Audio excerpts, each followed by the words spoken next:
Hello, everybody. Welcome. Here I am with Dr. Fred Bisci. He's 95 years young. And how you doing, Dr. Bisci? I'm doing good. I can't complain, thank God.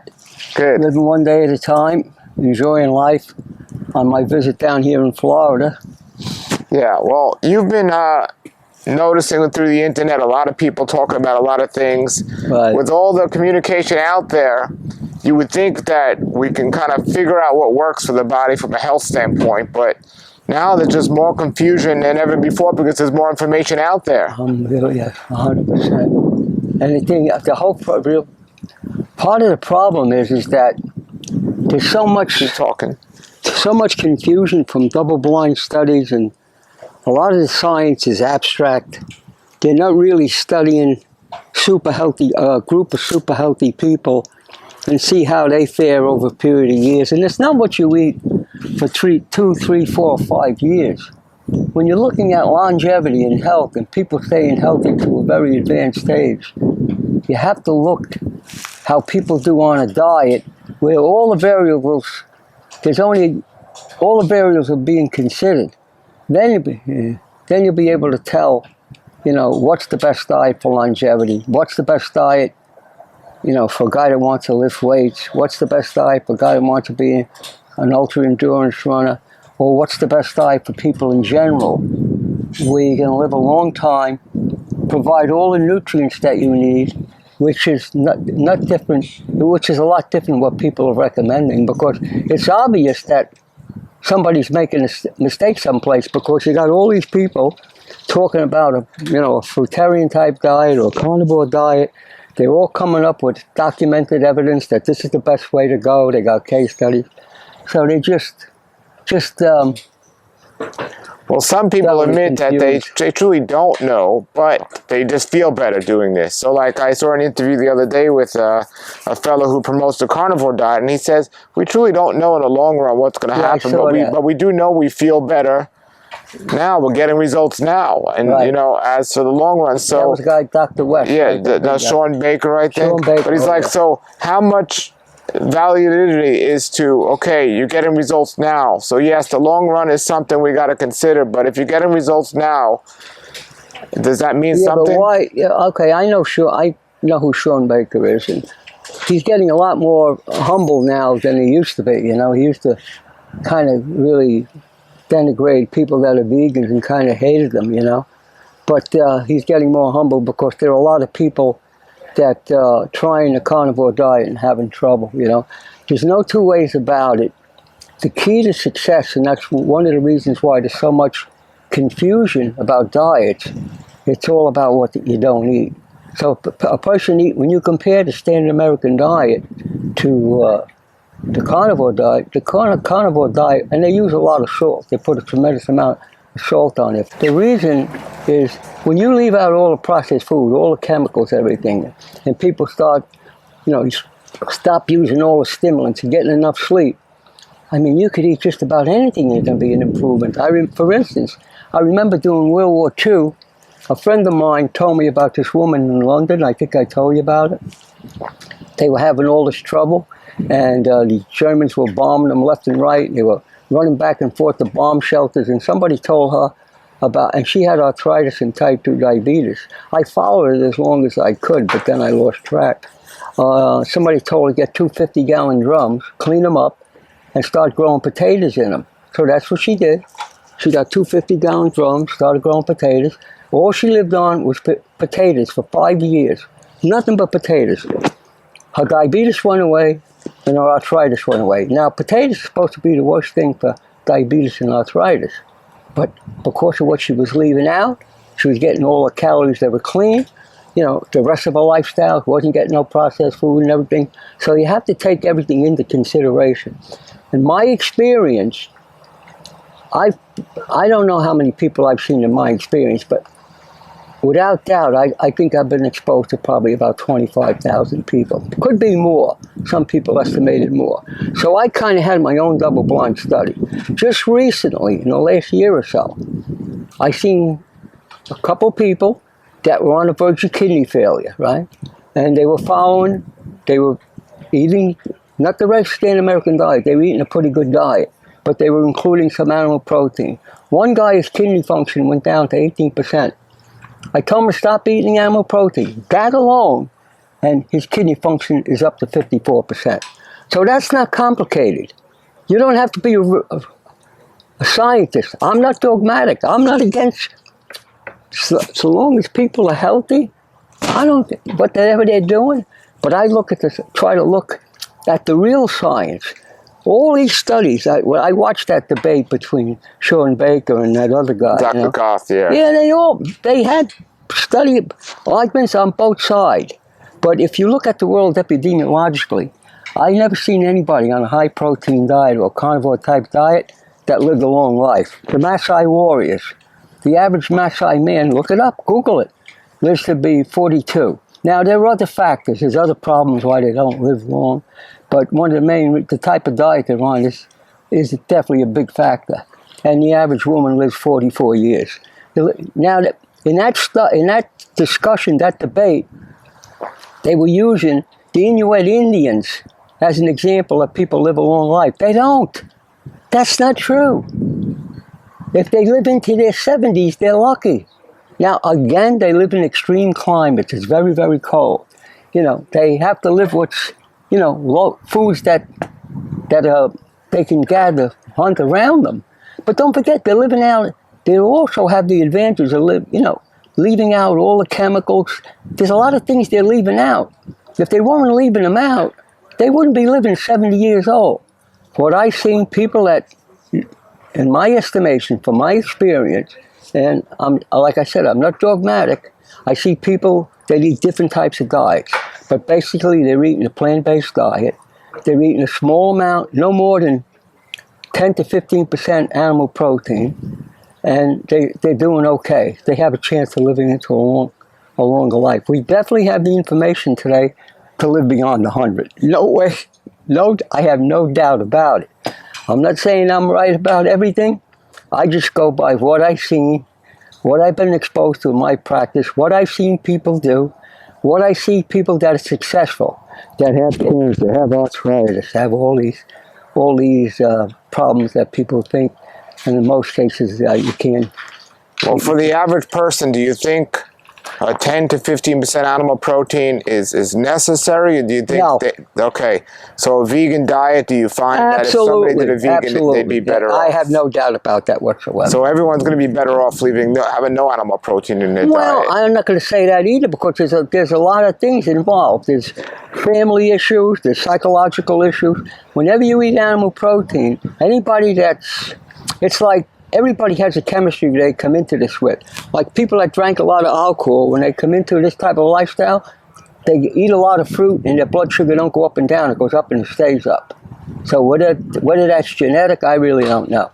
Then you get people that have problems with addictions, and when they eat animal protein, it stabilizes them very quickly because of the density of the food, the amount your body has to expend a lot more energy to digest that food. There's no two ways about it. An animal protein diet is not a high energy diet. I mean, it's common sense. Yeah. And your body, the reason why they lose weight quicker and they like the results is that on an immediate level is because the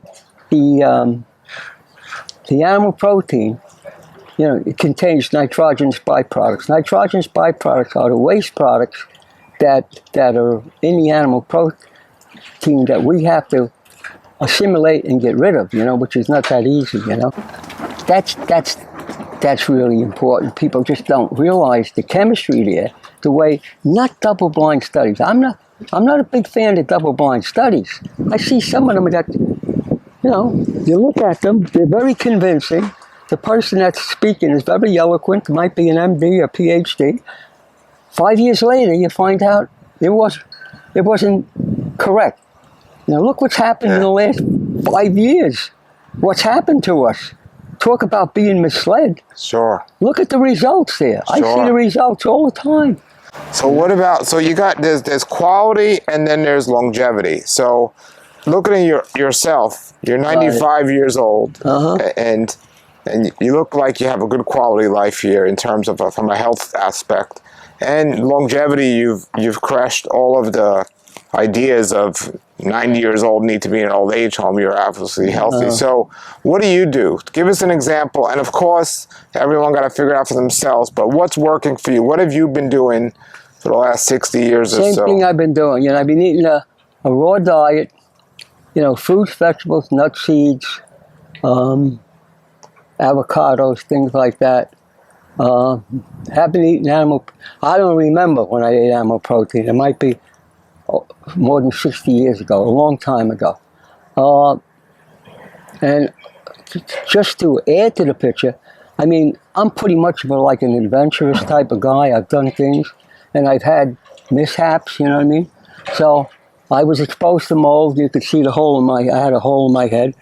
And it was very serious exposure. We had to move out of the house. They were talking about ripping the house down, which we didn't do. And I was exposed to it. Nobody else in the house was exposed to it. Downstairs where my office was. So it got entrenched in my system. I mean, I didn't feel, everybody said I should have been in agony. I was in some pain. And they were going to cut out my forehead, put a metal plate in my head. And I didn't, you know, they wheeled me into the operating room. Because of my age, I was in my 80s. They didn't want to put me under general anesthesia because I had pneumonia from the mold. And the only way out of that situation was to get out of that house, and that's what I did. We moved out. It cost me $18,000 to come in and redo the whole basement where my office was. Yeah. And just getting out of the environment and what I was doing. And of course, there was doctors say you got to, it's your diet, go on a high. If I die in a plane crash, somebody's going to say it's my diet. Yeah. That's the way it is. You know? Yeah. And So my diet is basically very simple. I eat fruit. I don't worry about eating too much of anything. I don't eat a lot of anything. That's the key, you know what I mean? And people talk about caloric restriction. If you eat this type of a diet, you can eat all you want, and you're following a calorically restricted diet. When you try to reduce calories, and you try to reduce it in the wrong type of diet, you might not get all the nutrients that you need, you know. And people talk about all these, you know, if you're not, you know, if you eat this, I just heard a video today, the guy was so confused, and he was so confusing, he's telling people with cancer what to do. I mean, the guy, after listening to that video, the person probably just going to give up, you know what I mean? And I'm not against people going to medical doctors, you know. If you have you need emergency medicine, trauma, and surgery, go to a doctor. Find a good doctor that you could trust, that you could work with. If he tells you that your diet has nothing to do with anything, find another doctor because he doesn't know what he's talking about. So how many calories would you say you eat on a day? I don't count calories. All right, give us an example of what you eat, like yesterday, from the time you got up to Yesterday I had three of those little I had three little mangoes. Three little mangoes. About what time would you say? It was about 12:30. Okay, what time do you normally wake up? I wake up very early, but I don't eat when I get up. Okay, so you wake up early in the morning. I never eat before 11 o'clock. Okay, but you don't have to do that. When you're living like me, you could eat an hour after you get up. You know? Okay, so some people are not getting enough to eat. So you ate your first meal, 3 small mangoes at around noontime. What did you do after that? I waited about 45 minutes, and then I had 2 small handfuls of nuts. One of Brazil nuts, small, and then the other was almonds. This guy was saying today, if you got cancer, don't eat almonds because certain amino acids. It's ridiculous. Yeah, you know, it's abstract science. Yeah. You can't eat nothing. So after the almonds, what did you have after that? I had my dinner. At dinner, I had my wife wanted to go out to dinner. She picked out a restaurant where I could get a nice big salad. I brought an avocado with me. I bought some hemp seed nuts. And they made me a nice big salad, a variety of different foods in it. And that was it. Now, it wasn't organic. No. Because you went out. So no, when you're home, I eat as much organic as I don't let anxiety get the best of me. Nobody's gonna, in this society, you'd have to be a complete isolationist, not be compatible with other people. And I'm not. I'm a very social person. A lot of people don't know what to make of me because of the way I eat, because a lot of these people eat and drink everything. I'm out with people, they're partying, eating and drinking, and I'm sitting there eating salad, you know. But a lot of people, I don't say nothing. I'm not a proselytizer, but they start to eat better when they're around me. And then a lot of people ask me what to do, even though I'm retired now. Anybody that's serious. And of course, there's a lot of heartbreak in this. I just got news yesterday that a guy that I had been trying to help from our church, he had stage 4 pancreatic cancer, and he died, you know. Wow, so. Yeah. So, that's sad. So after your salad, what time do you normally go to sleep at night on average? Is it the same? Have you been consistent over the years and what time you go to sleep? Yeah, I'm pretty consistent. Well, since I've been down here, I'm going to bed on the average about 9 o'clock. A few nights I went to bed earlier. And sometimes I go to bed, the latest I go to bed is 11 o'clock. I would say on the average about 9 o'clock. Rest and sleep is very, very important. But I don't sleep a lot. I don't need a lot of sleep because of the amount of food I eat. When you're sleeping at night, you're actually on a dialysis process. Your body is regenerating, rejuvenating, going through this process to stabilize what you did during the day, physically, psychologically. There's a lot going on in the world today. It's very, very important. A lot of people have anxiety. They're having issues with control. They don't realize what that's doing to them. You know, so you got to come to grips with that. So how I tell people to come to grips with that is I tell them, and I'm very careful how I approach people because I'm not an elitist. I don't speak to people like they're ready to go to the top of the, you know, I don't tell people, you know, what to believe the way I believe, which I do. I tell them, if you want to get help, you got to get spiritually grounded. And I'm a Christian.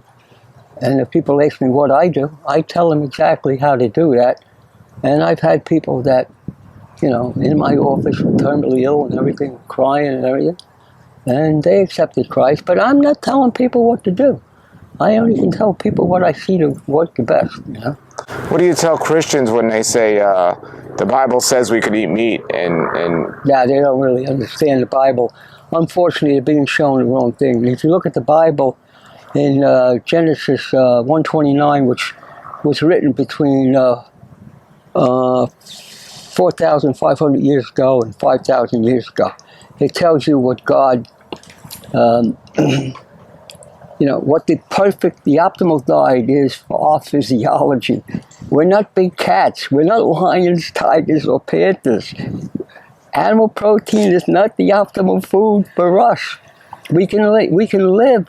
There's a whole bunch of things going on, which we just discussed, that's very deceptive. We're talking about health and longevity. We're talking about having all your marbles when you're 95 or 100, which a lot of people are not having. Even people are into anti-aging and everything. There's all kinds of things people are taking now. NAD, methylene blue, you know, testosterone, bioidentical testosterone. You know, that's what they want to go. They want to do the wrong thing. That stuff works best with people doing the wrong thing. You know what I'm saying? So, of course, you know, as I said before, I try to make sure I get enough rest, but I don't sleep a lot. So if I go to bed and I fall asleep 11 o'clock, I wake up at 3:30. So what I do, I don't know if you know anything about box breathing. I do box breathing, and sometimes I go back to sleep. Otherwise, I think about all the people I know that I pray for. I pray for the people I know by name or by sight, people I run into. I pray for all the people where I'm living right now, that they come to know Christ, you know what I mean? And then I probably get out of bed. I do special breathing exercise, you know, something like Tai Chi Qigong, which I think is very, very important. And I try to exercise. When I go back to New Jersey now, I'm going to start going back to the gym because I had a bad car accident many, many years ago, which I probably should have got the surgery on my right shoulder. It was crushed, you know. I got like half a right shoulder. And but I didn't do it. And I had to stop lifting weights because I can't get my arm up in the air. And so I got into long distance running. Of course, being a person that's in my own mind, not satisfied with mediocrity, reach for the outer limits. I ran marathons, and then I said, oh, I could run ultramarathon. I ran that. But that's not healthy. Sure. Running 50 miles is not for health, you know what I mean? But I found out the way to do it. My knees are good. I have no problems with my knees and anything. Yeah. So it's like a lot of other things, you know. So what's box breathing? Box breathing, you inhale.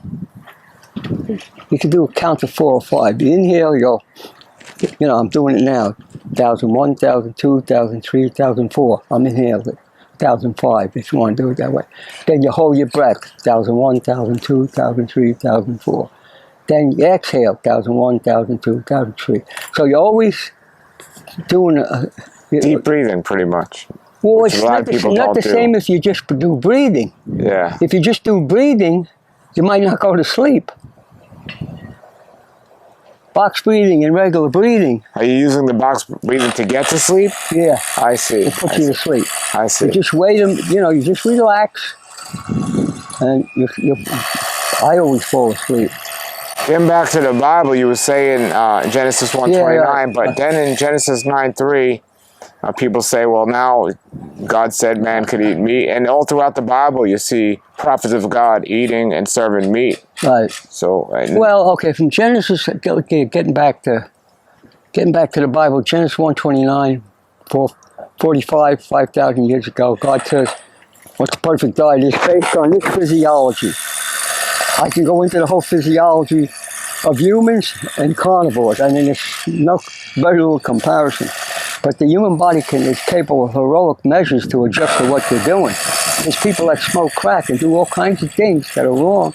Eat the worst diet in the world. There are people that are exceptions that live to be 75 or 80. I know a guy that's like that. And I know people that spend time in jail, ate the food in jail, and they're doing good now, you know. Yeah. So from Genesis 1:29 to Genesis 9:3, someplace between 13 and 1,500 years. So at that period, people were living 100, according to the Bible now, whether you believe it or not, that's what the Bible says. So there's got to be some truth to what they're saying. Of course, it's all documented. People were living hundreds of years, you know, hundreds. But don't forget, it wasn't just what they were eating. The environment was perfect. We're living in a fallen environment, even right here in this beautiful place. This is a fallen environment.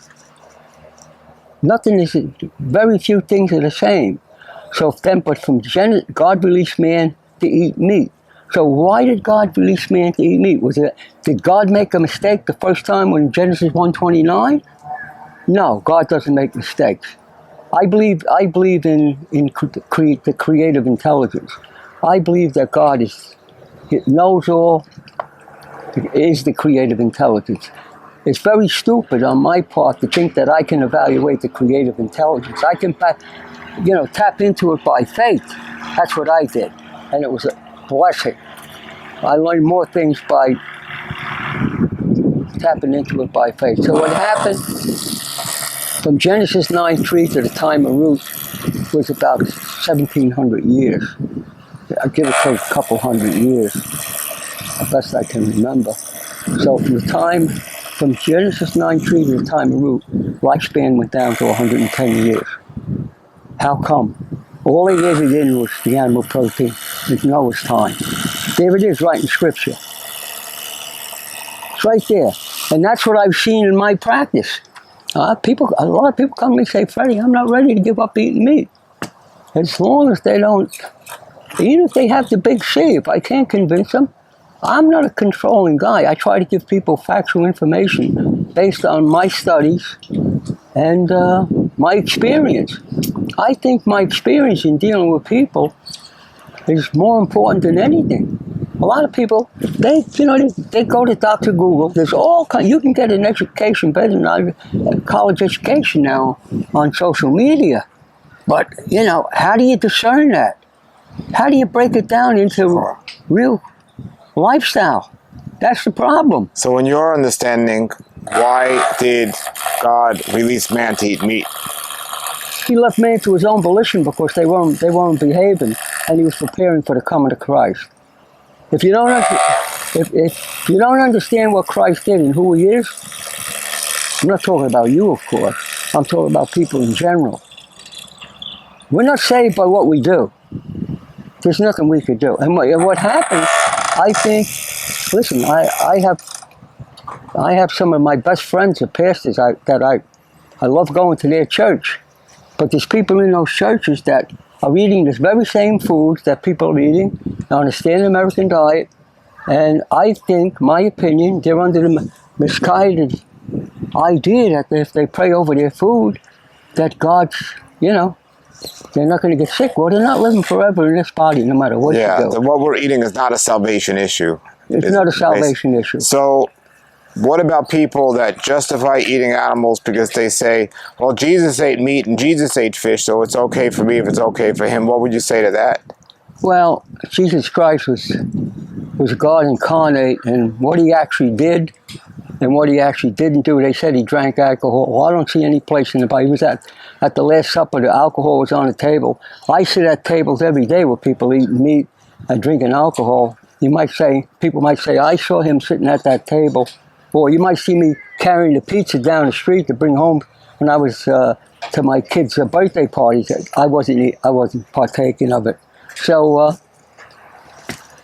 I don't think you should use that as information, personally. Well, if the scriptures are real and there are recorded scriptures, but it tells you in Genesis 1:29 what the 100%. I'm just saying what people are showing through scripture. Well, Jesus knew he was going to the cross, Okay, well, so he had his own reason. He was God, That's okay, so when somebody says, but Jesus ate fish and Jesus ate meat, that at least the Bible says he did or shows he did, what would you say to something like that?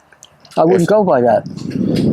So are you saying the Bible scriptures are incorrect? No, I'm not saying the scriptures are incorrect. Okay. I'm saying that they don't understand the Bible exegetically.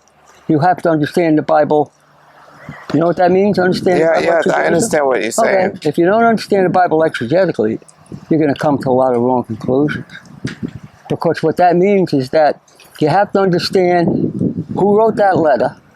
If it was written 2,000 years ago, out of the culture it came out of, the education that person had, and then we're reading it today with a much more sophisticated education, and we have much more knowledge about some of these things that obviously could be misinterpreted.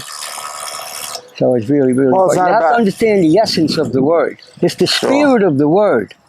But like where it says like Abraham fed the angels meat, it doesn't necessarily say they ate the meat. I get what you're saying there, but when it says a scripture that says Jesus ate the fish, are you saying that's different than a letter? So I'm just saying what people try to use to justify, well, then it's okay for me if it's okay for him. All I'm saying and all that, Jesus never said that we should be on a carnivore diet. So if somebody wants to eat fish occasionally, I'm not saying everybody should be a vegan. I choose to be a vegan. Yeah. Because of science, and I believe what Genesis 1:29 said. But there's nothing in the scripture saying that we should just live on solely animals. I don't believe that. You know what I mean? Sure. And God, the scriptures differentiate between certain animals that were okay to eat. There was a reason for that. But there's nothing in the Bible that says that you can't live on a vegan diet. So if you eat, and don't forget, whenever you eat these foods, in the context of the standard American diet, that's where everything goes wrong. So if whatever these foods, like the woman that just ate potatoes, because she left out all this other stuff, was she going to live a long life just on potatoes? I don't think so. But she got rid of her disease. In my observation, I have people come to me. I don't encourage people to eat more than 15% of the diet of animal protein if they're sick. But I've seen people get better from type 2 diabetes. What if they're not sick? What would your suggestion be? I wouldn't suggest it more either. But what about, there's also a moral. I've been to a slaughterhouse, so that was even before I became a vegan. When I first come back from the Korean War, that was the most shocking thing I ever seen in my whole life, And don't forget, it isn't like it is now. Sure. So if somebody comes to you and they say, I'm eating the standard American diet, I want to go on a raw food diet, what would you tell them? I wouldn't tell them, don't do it right now. I would tell them, if you're standard American diet, I would tell them to try go to a vegan diet without no animal protein, 80% raw, 20% cooked. Try to incorporate some juices into it, mostly green juices, and see how consistent you can be, because most people are not consistent. That's the problem. One of the main problems is that in all my years of seeing people, attempt to eat raw diets like the Beach Boys in California 50, 60 years ago, none of them stuck to it. They all died young. Nobody stayed with it. Why? Because they weren't consistent and they didn't stay with it. Yeah. So consistency is very important, and overeating is a real problem. Overeating, eating late at night, these are two big, major common issues that people... It took me at least a year when I first went raw to stop what I thought was overeating, Now I don't eat a lot, When people are suffering with diseases, is it always on an individual basis of how they should be treated, or is there a straight across protocol for each disease? Well, you have to take into consideration the psychology. Everybody's different. Some people you can't get them, would you tell? Some people can't give up drinking wine. You got to get them to go drinking the wine. And, the worst thing for people who have cancer is alcohol.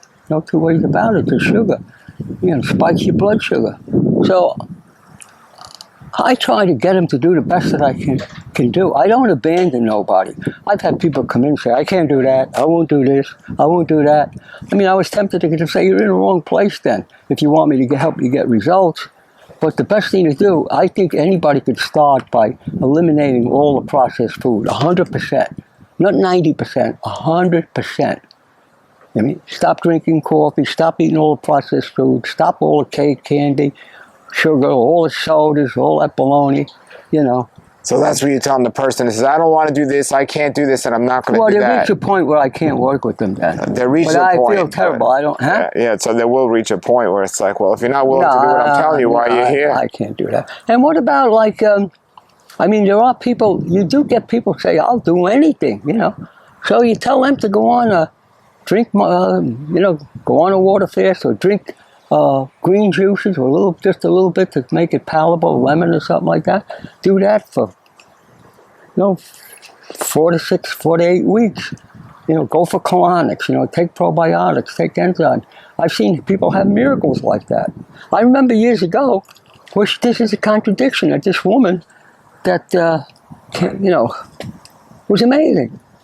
There was one of the guys that wrote some of the best books on juicing, and he said carrot juice was the best thing for cancer, and she went on she had cancer. And I didn't encourage her to do it. I said, I don't know if I would do that right now. She went on drank carrot juice, I don't know, about 6 weeks. All she drank was carrot juice and the cancer went away. So everybody tells you about the sugar and all that type of stuff. So there are exceptions to the rule, but you can't go wrong anybody can't go wrong by cleaning up their diet. Eliminate all the processed food. If you have cancer, and you can, find a good doctor and go on a raw diet, or have a good doctor to monitor you. And there's things you could take, there's supplements you could take out there that are very, very effective. The only reason I say they're very, very effective is I've seen people take them and get better as part of a comprehensive program. I have seen people take them and they didn't make it, they died. So there's a lot into this stuff. How well? I learned years ago when you ask people what they're eating in the privacy of their own home, I learned that it's not always what they tell you. It isn't always what they tell you. So when somebody has cancer or some other disease, how much importance is it to raw versus just cooked vegan? Is the mostly raw extremely important? Yes, I would say absolutely, Paul. I'm not saying there haven't been people that had a good doctor and ate a vegan diet when there was a lot of cook that didn't get better. There are people like that. We're talking about, don't forget, there's many, many different factors. Personality has a lot to do with this. Sometimes people have the personality issues. They're stubborn, or they have all kinds of, or they have anxiety is a real problem today in our society because you could have the highest IQ on the planet. If you have anxiety, your IQ is not going to be making a decision for you. Anxiety forces people to make decisions based on anxiety. And it leads to all kinds of other. Anxiety leads to... Yeah, the psychological aspects of life. Changing your diet is awesome. Yeah. That's why being spiritually grounded is so important. So just like there's a connection between your spirituality and your thinking, the same thing between your diet and your thinking, it all works together. Yeah, I think so. So what about if somebody comes to you, or not to you, there's a lot of people out there that they were having issues, and obviously they started eating a carnivore diet, and the issues cleared up. There's a lot of testimonials out there today of people that have done something like that. Yeah, but what kind of diseases? Well, not cancer. I mean, not cancer. Not kidney failure. No, I'm talking about people that they had a little pain here, or they had high cholesterol, high blood pressure, or something. Yeah, that's true. It will clear up, and they'll feel very good. You know, but they don't. How many? Listen, you have to remember, Robert Atkins had the same diet 35, 40 years ago. Everybody fell for it. Everybody was following the Atkins diet. Everybody was losing 50, 60, 70, 100 pounds. What happened? People didn't stay with it. Second of all, they didn't stay healthy. Robert Atkins, people say he slipped on the ice and fell. No, he had cardiomyopathy. He was a heart specialist. He died from heart disease in a hospital in New York. I don't know, did he stick to his own diet? Not too many people stick to their own diet. But if they did stick with it long term, do you think it's No, I don't think so. You think it's an unhealthy diet, though, if they do? I won't say it's an unhealthy diet. I'm saying it's not a good longevity diet. If you're leaving out all the foods where people are leaving out, I mean, and they tell them to salt, you know, based on what traditional science tells us we need in the way of nutrition, you're not going to get it on the carnivore diet. But that's why I say that's abstract science. That's why all these people take the heavily salt, you know, animal protein on the carnivore diet. And who knows if they're taking supplements? You know, sometimes you nail these people down. You ask them, are you taking supplements? Oh, well, yeah, I'm taking supplements. They're leaving that out of the equation. That makes a big difference. According to traditional science, will you get everything you need on a carnivore diet? That's a ridiculous question because the answer to that is obviously no. Are you getting a lot, if you're eating, you know, sea salt, are you getting a lot of minerals? Or if you're taking, you're eating the Irish sea moss, you know, which is nutrient dense, like it's got 110, got all the minerals. Some people are on a carnivore diet, they take an Irish sea moss. That changes the whole equation. Yeah, because they're getting nutrients from you know, plant source, actually. Yeah, I know. So let me ask you this: you're 95 years young, Right? Well, and even under the best circumstances, the oldest living humans, what, maybe even 120? Let's just assume. So that gives you another 25 years, let's say. But on average, 110 is pretty. Point being is, none of us are going to be here forever, but you're a lot closer than most of a lot of other people. I faced death a few times. Bad car accident, the mold. I was in the military, right? What else? I had 4 brain concussions. My wife will tell you about brain concussions I had. Just about 5 years ago, I went to a baseball game, and a woman was holding a little baby next to me. I think I told you. Yeah. I'm looking at the baby. A guy hits a live drive, hits me in the head. They took me to the hospital. I mean, they wanted to see if I had internal bleeding.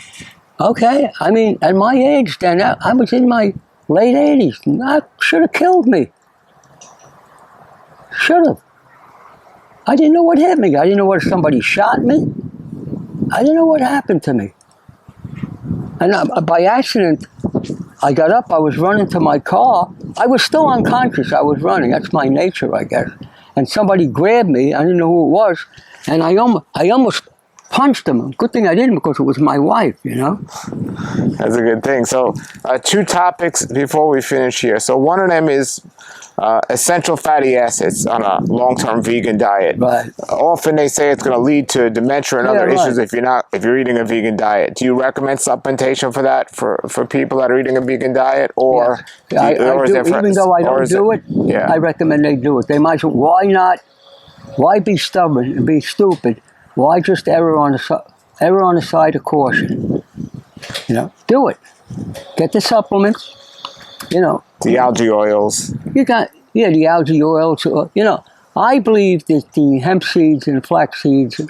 I mean, that's what I do, and I don't even need a lot of them. So, as far as I can tell, my mind is pretty sharp. You know what I mean? But I don't want to. I'm not an egotist. I'm not going to tell people to do something that's risky for them because I want to make myself look good. So, by all means, go ahead and do it. It's not that expensive. There's, probably some validity there, but I can't believe myself. You know what I mean? I'm a Bible guy. I can't believe the Bible says Genesis 1:29 is a perfect diet for our physiology if God didn't know about the omega trees. So, but no, don't fool around with it. Yeah. You don't want to make a mistake because I said so. It could lead into a mistake. But I would do it, I guess, but I think what I've been doing is I like the hemp seeds and the flax seeds, and I grind them up in chia seeds. I haven't been eating that many of them down here because of the situation. But if you were concerned about it and you think you're starting to, don't forget, anxiety causes short-term memory lapse, cause a problem, There's many other aspects Many other other than aspects, just diet. yeah. So what about protein? Where is a raw vegan? What are the best sources of protein for a raw vegan?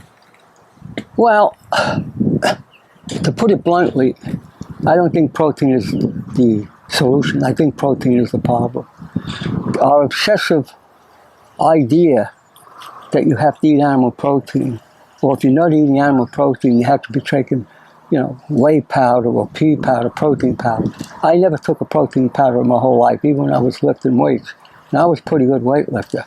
So I certainly believe that, you can get enough protein. Now, are you going to have massive muscles on a raw food diet? No, you're not going to do it. Are you going to be strong pound for pound for your body weight? In other words, when I was using myself as an example, not to boast or anything like that, but don't forget, I come from a strong family. Everybody was genetically strong. So at about 140 pounds, in my 60s on a raw diet for many, many, many years, I was able to do 3 sets of 10 in knee bench with 300 pounds. I couldn't lift weights because of my Wow. car accident. So, but if anybody wants to add protein into their diet and want a raw food diet, a vegan diet, I would use the MAP, M-A-P, Master Amino Acid Patent, because it has, it's devoid of it's 99% usable. There's no nitrogenous byproducts in there. Okay, so Nuts, seeds, avocados, leafy greens, broccoli, all those type of things. Broccoli, I think, is 14% protein. now if somebody was able to get a raw vegan protein powder, would you be against it? I know you didn't do it, but would you be against it? Well, that's up to them. I mean, is there any? Will it be detrimental to their health to include the raw vegan protein powder? Well, what I would look at the net usable protein in that product, you might find out it's very low. If you look at the net usable protein on some of these protein powders, it's like 32%, 38%. Well, what does that mean? That means there's a lot of waste there. Nitrogen. Well, how do you figure that out? Well, it should be. You have to ask people that. There's the one product, the raw vegan product out there is the Sun Warrior. Yeah, I know about that. By Denley. That's the only raw vegan one I know that's out there. Well, do you think that's detrimental to somebody's health if they take that? In the context of a raw food diet? Yeah. No. But the question is, if you're trying to get me to say that they need it. No, you're saying it's not necessary, but if they decide to include it, is it detrimental? Well, there's a lot of people now, you see these young kids, they're saying they're fruitarians, and they're pumping, and they got these great builds, they're flexing their muscles and showing you their six-pack. Yeah. They're using protein powders and everything. I mean, they look like they're doing good. How are they going to do? Listen, when people say to me, is this a healthy diet? I say, call me up when you're 80. You know what I mean? Then we're going to decide. Then, when, I'll be gone probably for sure. But there's so much misinformation out there. What about fasting and all those wonderful things, or doing a juice cleanse, going for colonics? It's the body that heals you. Food really doesn't heal you. A nutritionist can't really heal you. A doctor can't really heal you. They can only facilitate the body to heal. When you get somebody that's very sick with a serious disease, when you cleanse them, you cleanse their bowels, you cleanse their body on a cellular level, and you have them on a real good diet, their body will heal from just about anything. I've seen people heal from the most unbelievable diseases because that's what they did. Well, food and everything else, whether it's mentally or emotionally, interferes with the body doing a job it was designed to do. And as you start getting those things out, the body's just doing what it was designed to do. You're on God's operating table. Yeah. So, I usually, a lot of people don't like you to talk about God in these type of situations, but I would be remiss if I didn't, because it was such an important part of my practice and what I did, and the research I did. Did a tremendous amount of research, you know what I mean? You always put it up to the question of not a study or a doctor, but you always said, well, let me see what God has to say about this before Well, not only that, I did it. When it comes to fasting, you know how much fasting I did. Yeah. I didn't do it because I needed it. I wanted to see, how safe it was, what the validity was. There were a lot of experts saying, one expert said I could never run a marathon, an ultra-marathon, on a raw food diet. I did. And fasting, I met you after a fast. Yes. I fasted 44 days, 40 days, 5 or 6 times, I don't remember. 30 days, and periodically. Probably when I go home, I'm probably going to do a short fast, you know what I mean? There's so much to this, and there's so much confusion now, because so many people have social media knowledge and how to present their viewpoint on here, and some people have a lot of experience, but some people are just, they're new at this, Yeah, I want to tell the audience that Dr. Bishy has no ultra motivation to promote and say what he does other than help people. He doesn't sell products and make money off it, because most people out there, that's what they do, and that's why. That's a big reason why they're so pumped up about letting the information out. Everything Dr. Bish is saying is from self-experimentation of his life to help others. And I thank you for doing that, I went to school, too. Yeah. I mean, a lot of stuff I learned in school. Yeah, he also has a degree in nutrition as well. Yeah, but a lot of that stuff didn't work. Yeah. That's what I'm talking about, these double-blind studies. When I first went to school, they said you had to eat protein, starch, carbohydrates, everything in one meal. But what they gave you was indigestion.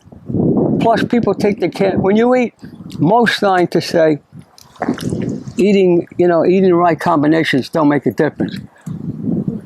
It does make a difference. You get so many less calories. If you want to have more endurance, there's a way to manipulate that. You have more endurance, like I found out, by adding 2 pieces of fruit to my diet, and maybe sometimes 3, I was able to, in the beginning, I couldn't run a good marathon because I was spending all my energy while I was training. I used to do a 22-mile run every other week. So by the time it came to run the marathon, it was a struggle after about 23 miles. But then when I started eating more fuel, and I started eating more food after I exercised, felt fabulous, Yeah. Felt fabulous. I got to say, with all due respect, in spite of all the misfortune that happened in my life, I saw all my brothers and sisters die. Everybody died. Heartbreaking for me to live this long and see everybody you love die. And all the actions I had, my quality of life, because my lifestyle has been excellent. You know what I mean? And right now, at this point in my life, I live one day at a time. If I live tomorrow, I'll worry about the next day when it comes. I'm not going to change my diet now, no matter what anybody says, because this is what got me here. And a lot of people say, so many people say, oh, you're not getting enough protein, Freddie. Huh? Okay. But a lot of those people are not here no more. Sure. Everybody, Dr. Bishy has a book with a lot of this information in it. I'm going to put the link on Amazon to the book so you can get it, Your Healthy Journey. It has a lot of good information, and the book is for the average person. He doesn't get extreme. He puts it in what he calls the intermediate diet to get people on a healthy path to begin your healthy journey. Leave out all the processed food. That's a good place to begin. Then as you get better and better, you're going to want more. You know what I mean? Leave out the processed food. Cut back on the animal protein. Right. So from a diet standpoint, and eat more raw food. Right. So those are 3 ways to start out. If you're on a carnivore diet, you know what I mean? I heard somebody say that somebody was on a carnivore diet. They ate a salad and they got deathly sick. You know what I mean? Something wrong with that analogy. You know what I mean? Yeah. They don't realize what's happening. Don't forget, when you stop eating the processed food and you're going on a carnivore diet, you're not going into a detox. When you stop the animal protein, you eat the plants that people are capable of eating. You won't want to eat poisoned mushrooms like people are using. That's all abstract science. And, look at the physiology of the human body, the way it was designed. It's obvious we're not carnivores. We don't have claws. We don't have canines. It's so ridiculous. But can we do it? And if you're smoking crack and you go on a carnivore diet, stop smoking crack, you're going to have a miraculous recovery.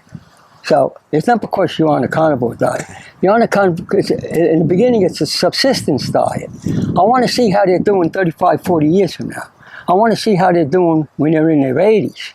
And there's nobody doing it, epidemiologically. Sure. Nobody in Africa, nowhere. Now, on the same hand, though, besides yourself, there's no one that's been eating a raw vegan diet and lived a long life and have been doing it for a long time. Do you know one other person? I haven't looked around. I'm sure there might be people out there. I mean, I don't know anyone who's been eating a raw vegan diet and currently now, besides yourself, that's lived a long life, like definitely not to 95 years old. Well, maybe that's why people don't believe it then. I don't really know. Yeah. But one thing you can count on, one thing for sure, that I'm not going back to eating animal protein. Yeah. That's not going to happen. Yeah. I'm not that, I might be a little crazy, but I'm not that crazy. Everybody, thank you for watching this. Dr. Bishy, what would be your message here today to the people that are watching? And hopefully we'll have an opportunity to do many more interviews again. But on the same hand, we never know what's going to happen. This could be our last moment here. But what would be your message for this interview that you would like to leave people with? Well, overall, to deal with the human condition of what it is and what's happening today in the world today. In all the years I lived, thinking about the 30s, pre-World War II, Korean War, I served in the military during the Korean War. We're in a lot of trouble here. We're in a lot of trouble. Look what's going on politically. And so my advice is to get spiritually grounded, leave out all the processed. This is a jump-off point. Leave out all the processed food. Get consistent in what you're doing. Watch out for the social ramifications. I go out every day down, here where people are drinking and eating, and I stand out like a sore thumb. I maintain a very low profile. I stay in the background, unless and people know me, they know who I am, especially where I live in New Jersey, people see me out in the back, my house doing, qigong and things like that. They ask me, I'm honest with them, but I don't try to, I don't draw attention to myself. I don't do that. I don't want to do that. I like to stay in the background and, let the results speak for themselves. And I believe that I pray for wisdom and discernment and guidance from the Holy Spirit with everything I say or do. And I believe in that. Well, thank you. Thank you for the interview. Everybody, put your comments and questions below. Remember, I'm going to put a link below to Dr. Fred Bishy's book, Your Healthy Journey. It's for sale on Amazon. I'll put that link below. Thank you for watching, everybody. And thank you again, Dr. Bishy. And everybody, have a great afternoon and a great raw life.